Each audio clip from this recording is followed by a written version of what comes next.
Sebuah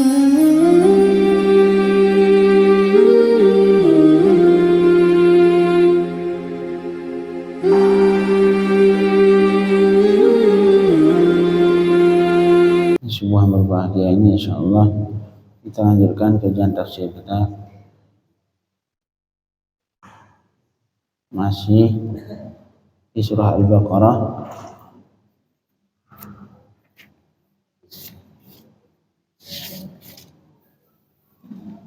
menyangkut tentang ayat jihad, ayatul qital, ayat jihad, ayat tentang peperangan. A'udzu billahi minasy syaithanir rajim. Bismillahirrahmanirrahim. Wa qatilu fi sabilillahi alladhina yuqatilunakum wa la ta'tadu innallaha la yuhibbul mu'tadin.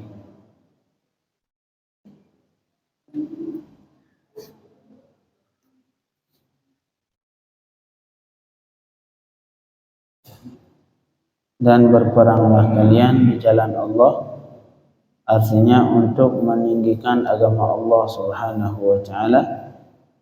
Perangi kalian akan orang-orang yang memerangi kalian. Ini salah satu ayat yang sebagian ulama mengatakan mansukh.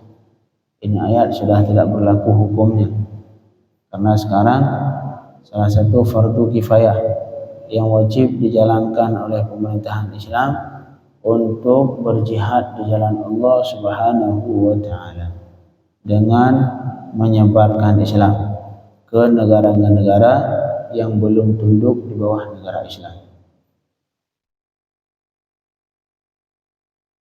Tapi walaupun demikian kata Allah ya di awal, qatilu fi sabilillah, perangi cuman orang-orang yang memerangi kalian. Artinya di ayat ini kita mukminin, muslimun dilarang oleh Allah untuk memulai peperangan, mengulangi peperangan.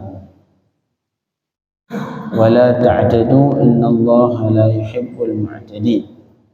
Jangan kalian melampaui batas, sesungguhnya Allah tidak mencintai al-mu'tadin. Tapi ayat ini mansukh. Makna ayat mansukh, ayat yang sudah hukumnya tidak diberlakukan lagi.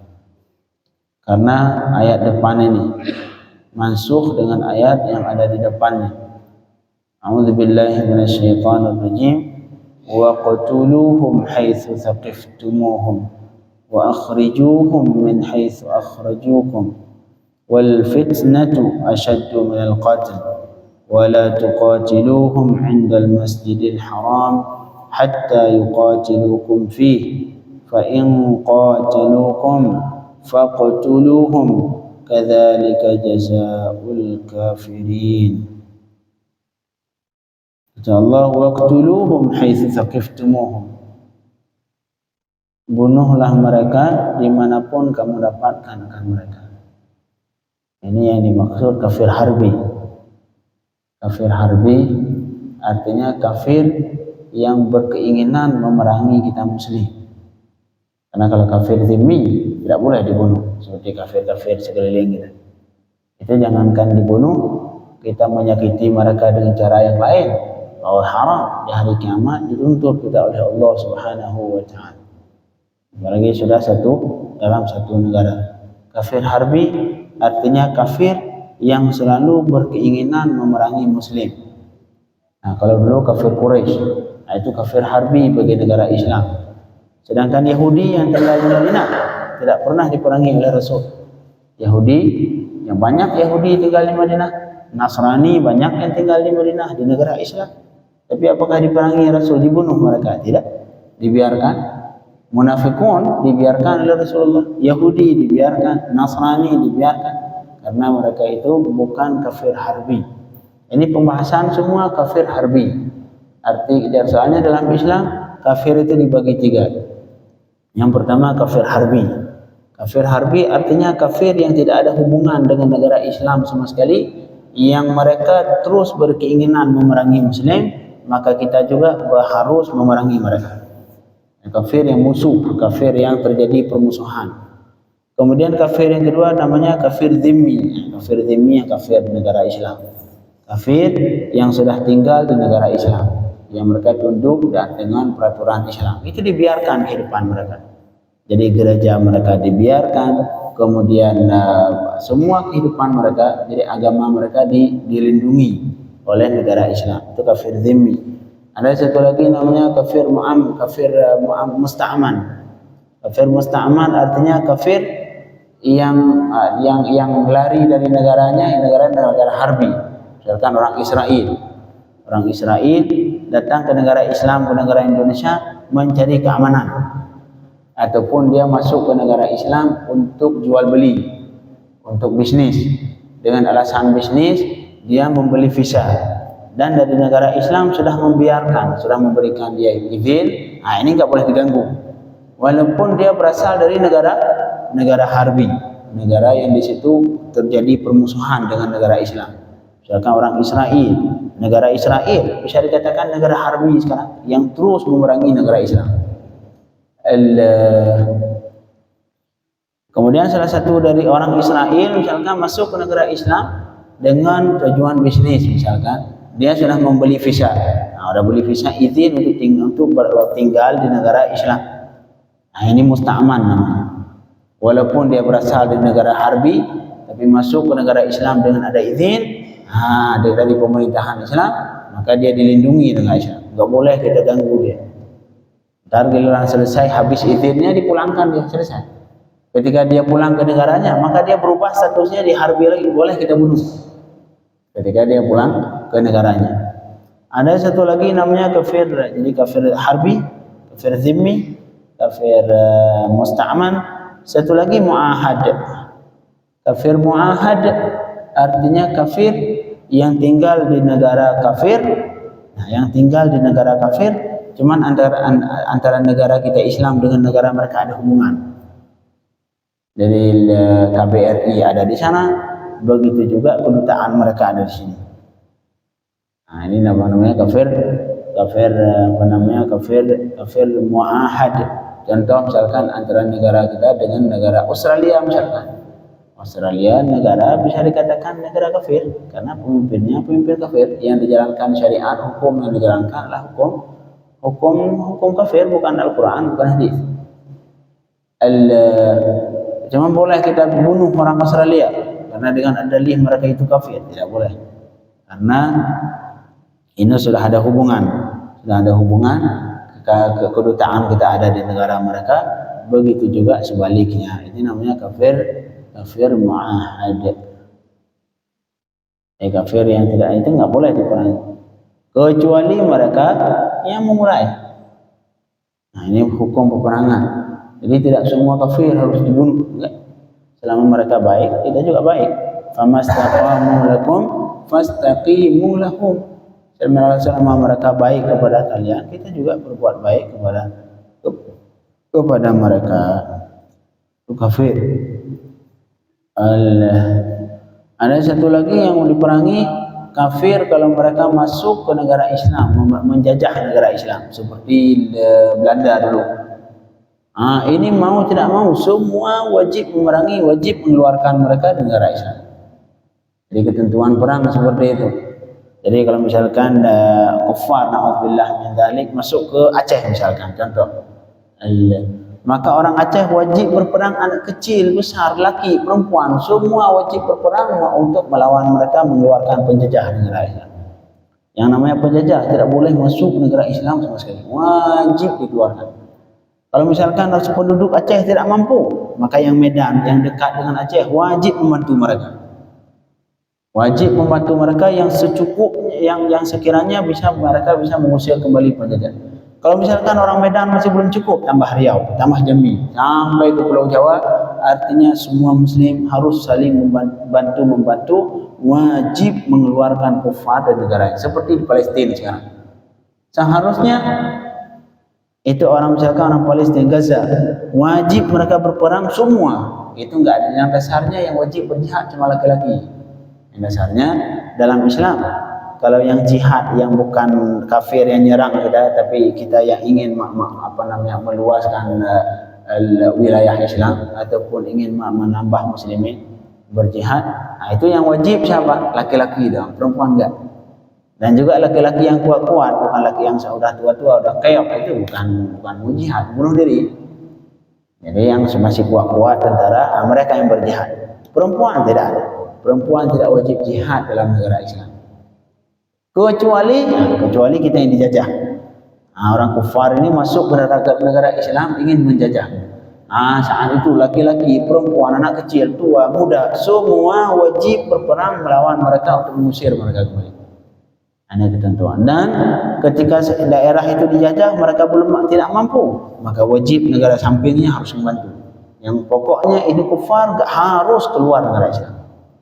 Ini ketentuan jihad dalam negara ini, jihad di jalan Allah Subhanahu wa taala, seperti yang Palestina sekarang.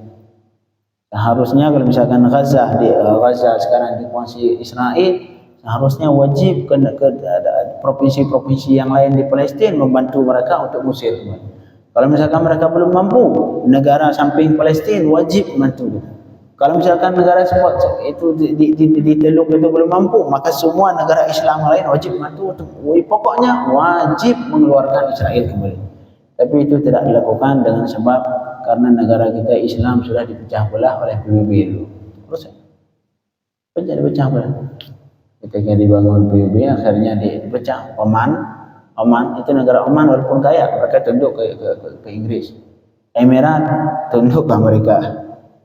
Saudi tunduk ke Amerika. Semua ada bosnya. Maka sepada pendapat kebijakan negara mereka sesuai dengan kalau Arab Saudi nggak berani berpendapat kalau kebijakannya bertentangan dengan kebijakan mereka, nggak pernah sama sekali. Alhamdulillah min dzalik. Seperti itu negara Islam sekarang dipecah-pecah karena dibikin negara-negara kecil. Yang dulu di masa Turki Utsmani satu pemerintah, Turki Utsmani. Akhirnya kuat negara Islam. Semua di bawah Turki Utsmani. Sampai Aceh dulu termasuk di bawah Turki Utsmani. Walaupun bukan negara Turki Utsmani, tapi minimal mereka bergabung. Akhirnya Aceh sanggup mengusir Portugis, penjajah Portugis dengan bantuan Turki Utsmani.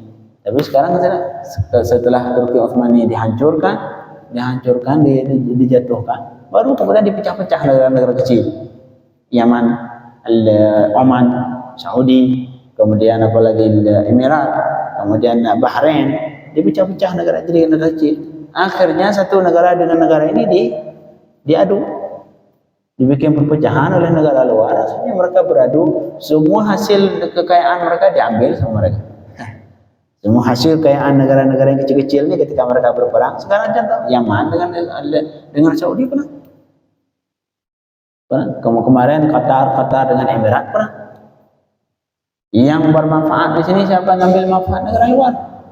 Negara luar ketika ini lagi perang, pura-pura mendamaikan. Yang tujuannya bukan untuk mendamaikan, ingin menguras kekayaan negara. Na'udzubillah min dzalik. Semua itu terpecah karena setelah hancurnya Turki Utsmani. Semoga kita dikembalikan ke kejayaan Islam. Allahumma a'izzil Islam wal muslimin. Jadi itu hukum tentang jihad. Jadi jihad ini dibagi dua.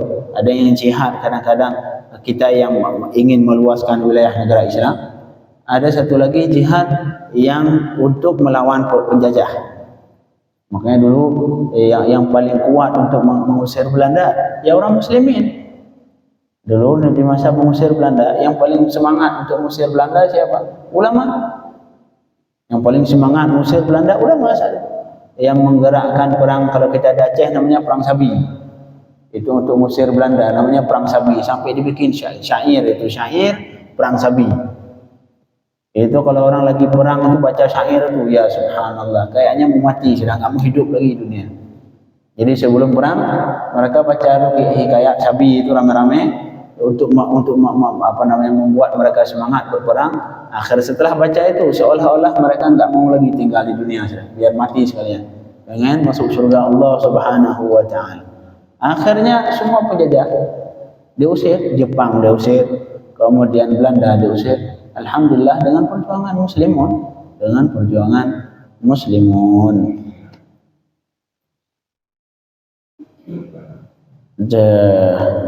Waqtuluhum haitsu thaqiftumuhum, dan bunuhlah mereka dimanapun kalian ketemu mereka.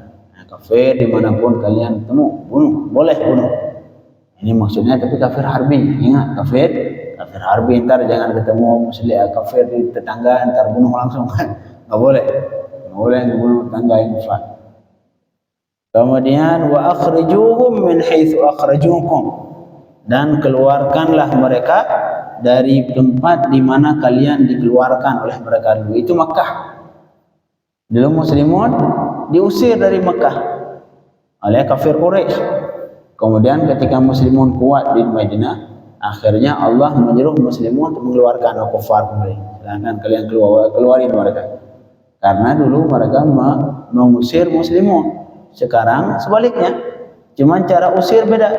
Ketika Fathul Makkah, ketika ditaklukkan kota Makkah oleh Rasulullah sallallahu alaihi wasallam, itu caranya beda. Kalau dulu ini kufar mengusir Nabi dan sahabat dengan cara dibunuh, disakiti, disiksa. Tapi giliran Rasulullah ketika menaklukkan kota Makkah, dibilang semua ada Rasul, silahkan kalian pergi semua, kalian semua terbebas, tidak ada yang dibunuh, tidak ada yang dibunuh, tidak ada yang disiksa, semua dilepas oleh Rasulullah sallallahu alaihi wasallam. Wa akhrijuhum min haitsu akhrajukum, dan keluarkan mereka dari tempat di mana kalian dikeluarkan oleh mereka dulu, yaitu Makkah. Maka Rasulullah dan sahabatnya diusir oleh kaum kafir Quraisy, kemudian Rasul mengusir mereka kembali. Ya itulah hukum, kalau kita hukum karma. Maka kemudian wal fitnatu asyaddu minal qatl, dan fitnah itu lebih besar, lebih bahaya daripada pembunuhan. Tapi fitnah di sini jangan salah paham. Ini sering, oh fitnah lebih kejam, fitnah lebih kejam. Fitnah yang dimaksud ini syirik. Fitnah dalam ayat yang dimaksud adalah syirik, bukan fitnah ngomongin orang. Oh, ngomongin orang itu lebih kejam daripada membunuh. Artinya apa? Dibanding ngomongin dia, bunuh aja sekalian. Bukan. Jangan dipahami ayat seperti ini. Habis sudah banyak orang yang dibunuh. Daripada saya ngomongin dia, daripada saya fitnah dia, saya bunuh aja sekalian. Kenapa? Karena fitnah lebih kejam. Tidak. Jadi fitnah dalam ayat yang dimaksud asyirku, syirik. Jadi kesyirikan itu lebih kejam daripada pembunuhan.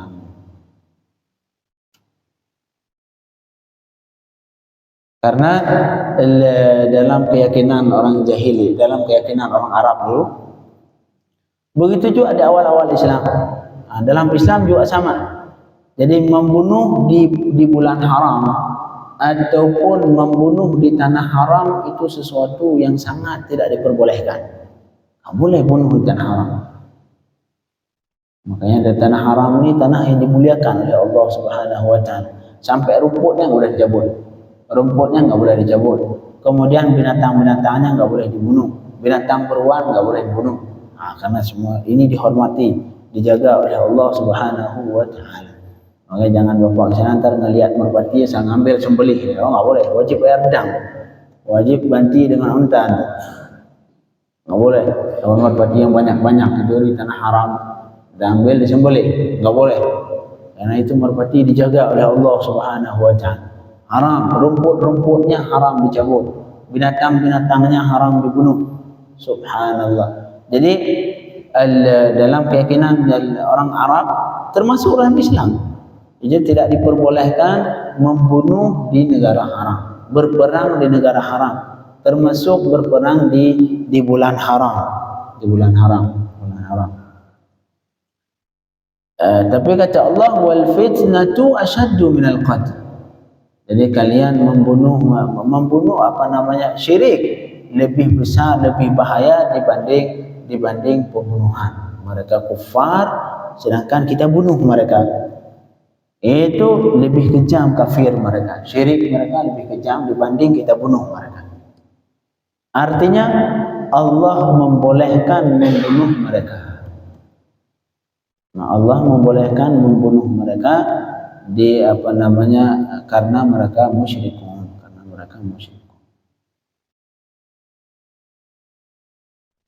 Tapi walaupun demikian, wala tuqatiluhum 'indal masjidil haram hatta yuqatilukum fi. Dan jangan sama sekali engkau perangi mereka di Masjidil Haram. Masjidil Haram ini maksudnya tanah haram. Jadi bukan masjid yang khusus Masjid Haram, bukan. Tapi yang dimaksud adalah tanah haram. Tanah haram itu Makkah. Tanah haram Makkah. Hatta yuqatilukum fi, sampai mereka memerangi kalian. Kalau mereka memerangi kalian di tanah haram, silahkan kalian lawan. Karena tanah haram ini tanah yang dimuliakan oleh Allah Subhanahu wa Ta'ala. Jadi enggak boleh kita membunuh mereka ataupun memerangi mereka di tanah haram selama mereka belum memulai memerangi kita. Fa in qataluukum, maka jika mereka memerangi kalian di tanah haram, faqtuluhum, bunuhlah mereka. Perbolehkan. Membalas. Kadzalika jazaa'ul kafirin, begitulah seperti itulah balasan untuk orang-orang yang kafir. Ini sedikit banyak tentang tentang hukum jihad dalam Islam. Jihad sampai sekarang masih berlaku. Nggak ada istilah jihad berhenti. Dulu jihad, sekarang nggak perlu jihad lagi. Nggak ada istilah berhenti jihad. Sampai sekarang jihad masih berjalan. Jihad beda. Ada yang jihad dengan kalam tulisan. Ada yang jihad dengan mulut bagi penceramah. Ada yang jihad, apalagi zaman sekarang yang tidak ada lagi peperangan yang berbentuk pedang ataupun senjata. Perang yang sekarang yang paling berbahaya kata ulama, perang ghazwul fikri, perang pemikiran. Perang pemikiran. Yang anak-anak kita tidak perlu diperang pakai senjata lagi sekarang. Cukup disebar video mereka di YouTube, yang nonton anak kita nonton.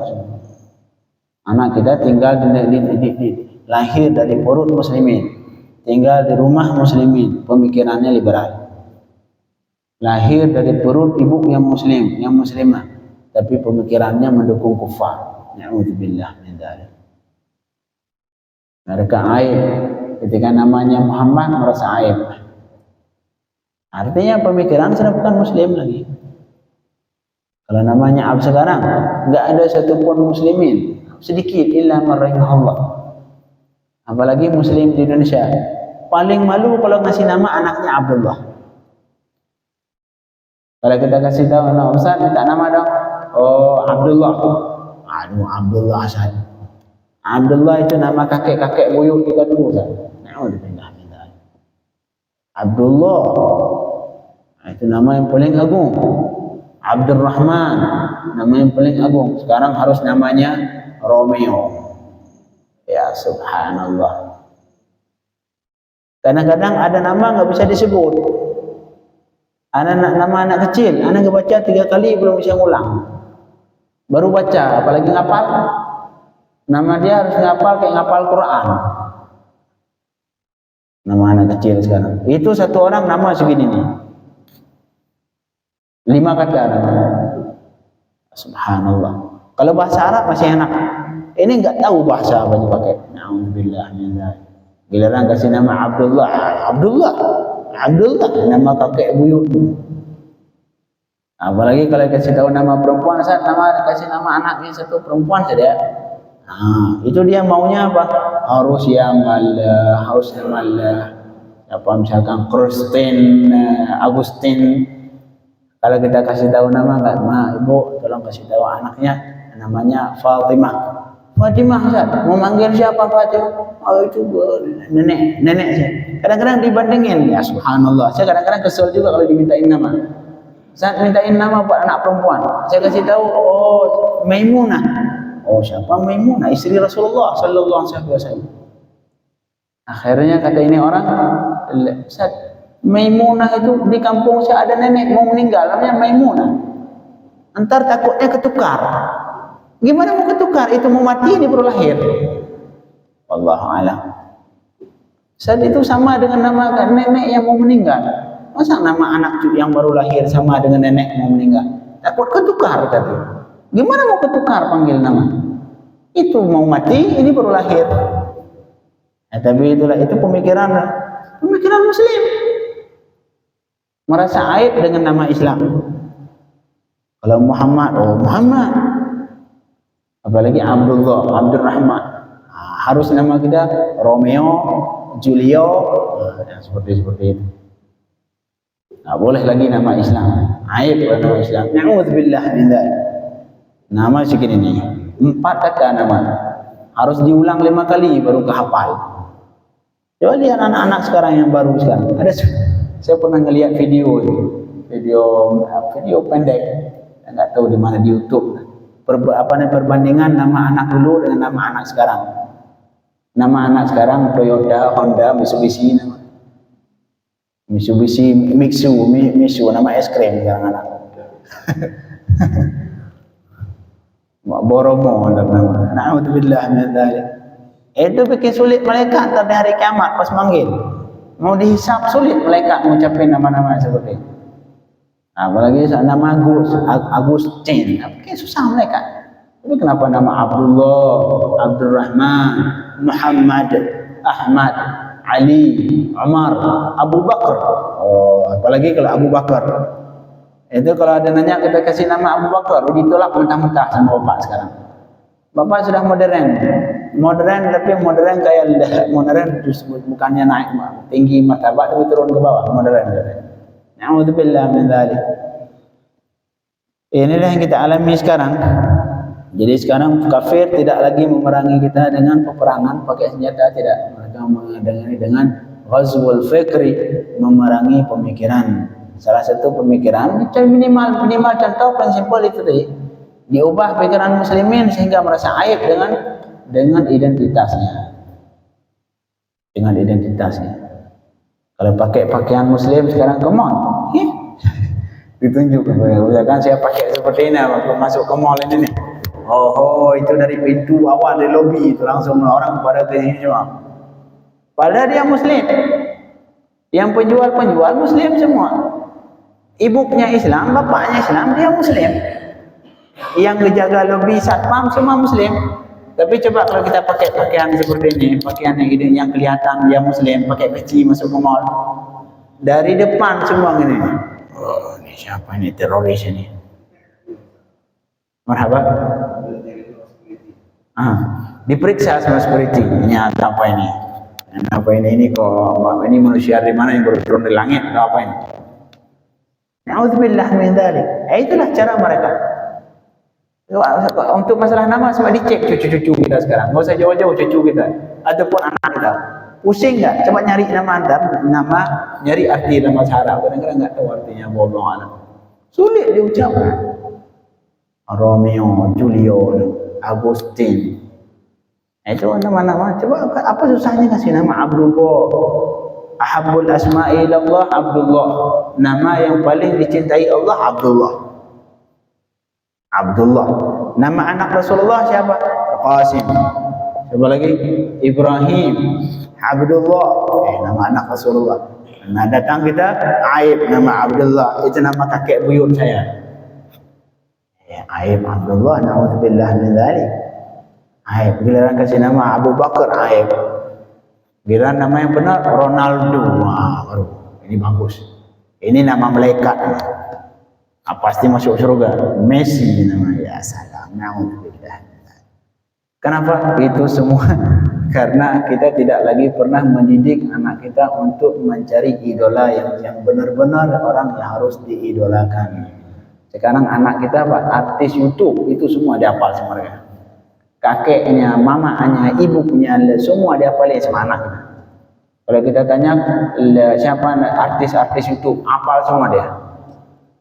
Giliran kita tanya siapa nama bapak Nabi, ada orang ditanya di jalan gitu, siapa nama bapak Nabi Muhammad? Rasulullah katanya. Nama bapak Nabi Rasulullah katanya. Sallallahu alaihi wasallam. Nah, seperti itu. Itu anak siapa? Anak muslim. Lahir dari perut Islam. Lahir dari perut ibu yang muslimah, bapak yang muslim. Tapi kejadiannya seperti itu. Kita mulai dari diri kita. Mulai dari kecil kita perkenalkan Rasulullah SAW ke anak, membeli buku-buku kisah tentang Rasulullah, sirah Rasulullah, sehingga anak kita, cucu kita tahu, oh ini idola yang sebenarnya, ini orang yang patut dikagumi. Jangan justru kagumnya ke Ronaldo. Dari rumahnya gambar besar-besar Ronaldo. Allah yahfadna wa yahfadul muslimin wa yahfad abna'ana wa yahfad dhurriyyatana birahmatika ya arhamar rahimin. Wa sallallahu ala sayyidina Muhammadin wa alihi wa sahbihi wasallam. Alhamdulillahi rabbil alamin.